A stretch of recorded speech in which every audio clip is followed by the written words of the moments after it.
Hello, everybody. Let's talk about hypnosis, the good, the bad, and the ugly, and also the best.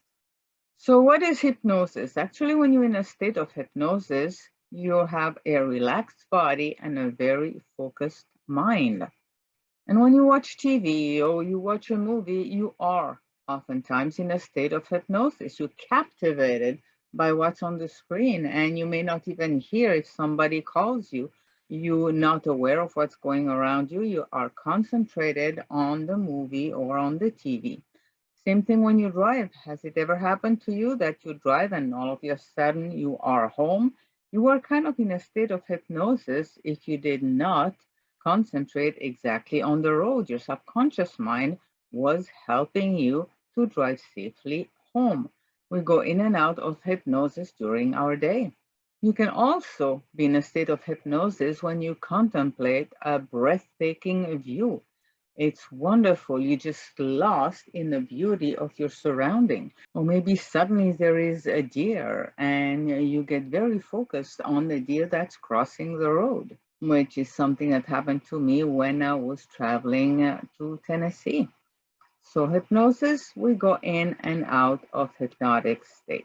Let's talk about interactive guided imagery and hypnosis, two different types of working with the subconscious or the unconscious mind. I was trained in IGA, interactive guided imagery, in between 96 and 98. I got my certification as a guide in 1998. So what is interactive guided imagery? We give a voice to the subconscious mind and we dialogue with the subconscious mind. The premise is that you know why you have a problem or a pain or a trauma, when it occurred, and what you can do about it. My job is to help the subconscious to come to the conscious mind so you can do something about it. So it is truly a dialogue. Now, in hypnosis or hypnotherapy, it is more directive where the hypnotherapist or the hypnotist will give a command directly to the subconscious mind. It is not a dialogue at this point. Let's take an example. In interactive guided imagery, I'll ask my client to find a place where they are the most relaxed. They can choose. It's a beach, it's a forest, it's a meadow. I don't know. It comes from the client's subconscious mind. A hypnotist will tell the client, imagine yourself being at a beach, or imagine yourself being in a forest or in a meadow. So it's much more directive. Both have their pros and cons and can really be helpful. When we do interactive guided imagery or hypnosis, we focus on the inner part, not the outside world, our inner world, the subconscious or the unconscious mind. One is very permissive, the other is very directive. And again, they have their pros and cons. Hypnosis, the good, it can be very helpful for pain, for fear, for phobias, for trauma, for addictions, for depression, to prepare people for surgery or to go to the dentist. And it's even used for forensics. Now let's talk about hypnosis, the bad or the neutral. It's all context dependent. I call it the bad, not necessarily bad. It depends on the person. I don't particularly enjoy going to hypnotic shows, and that's unfortunately what has given a bad name to hypnosis. However, if you're going to a hypnotherapist because you are in pain or you want to get rid of a fear or a phobia, you don't expect the hypnotherapist to lead you into cackling or rolling around. It's always in context. People who volunteer to go on a stage in a hypnosis show already know what's going to happen. They already give their agreement that the hypnotist can kind of play with their mind and they may be doing things that are kind of funny. We see hypnosis in different movies as well. I just watched the new Netflix movie, Hypnotic, because we talked about it in a group I belong to. It's not my type of movie. Actually, I found it kind of boring, and it's not a true representation of what hypnosis is. I don't believe that a hypnotist can turn somebody into doing things that they don't want in one or a couple of sessions. This is just not possible. You still are aware. When you go for hypnotherapy or guided imagery, you're totally aware of what's going on. You can hear the voice of the hypnotist, and you're not going to start cackling or become a killer as those hypnosis show you. So the ugly, well, the ugly is about mass manipulation. Started with Edward Bernays, or even before, but he's the one that's really known. He's called the father of propaganda, of public relations, of marketing. He was a nephew of Sigmund Freud and learned how the mind worked. He used what he had learned to manipulate masses, manipulate people to do the bidding of the person who wanted to sell something or who wanted to trigger a certain emotion in a crowd.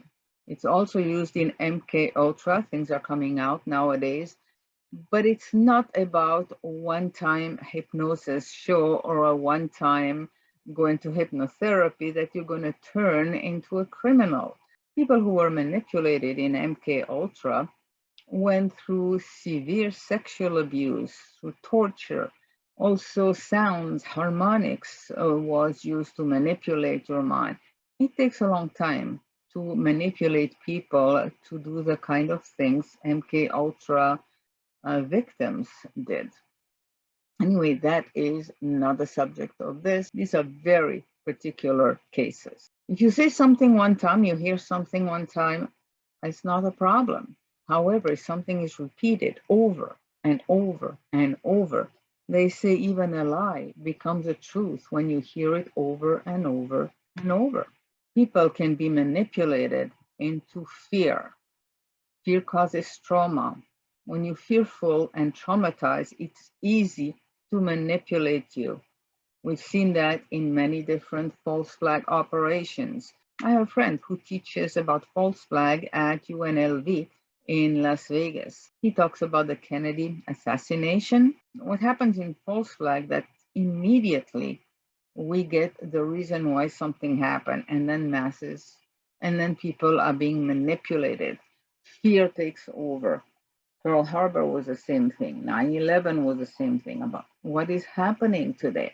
Fear, fear, fear. When people are fearful, they are traumatized, and it's easy to manipulate the population. However, there is a good point to hypnosis. It's the best, it's self-hypnosis. I wrote my thesis on the power of the mind in healing because our mind is truly powerful. Our subconscious mind is our greatest ally. It's a faithful servant. And you can train your mind to respond and be that greatest ally you can have in your life. So the best in hypnosis is self-hypnosis. Learn to train your mind to do your bidding. If you feel fearful or stressed or traumatized, stop.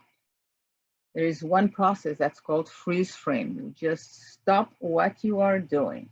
Take a deep breath and make the exhalation longer than the inhalation. That will help you to relax. When you breathe in, you can say calm body, breathe out, calm mind. If you've seen the movie The Next Karate Kid, Mr. Miyagi told Julie when she was going to babysit some very rowdy kids, the sun is warm, grass is green, and that has helped me quite a few times.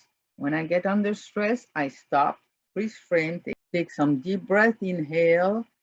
Sun is warm. I imagine that sun being warm on my skin, blue skies, maybe the beach. Grass is green. I remember the fields with flowers in Switzerland, listening to cowbells. So inhale, sun is warm. Exhale, grass is green. Calm body, calm mind. And then you remember in the last video, I talked about 2 questions we could ask people and ask ourselves. Anything that happens when you're in fear or feeling traumatized, ask yourself these 2 questions. What do I believe? What do I want to believe? And how do I know it's true? What do I believe?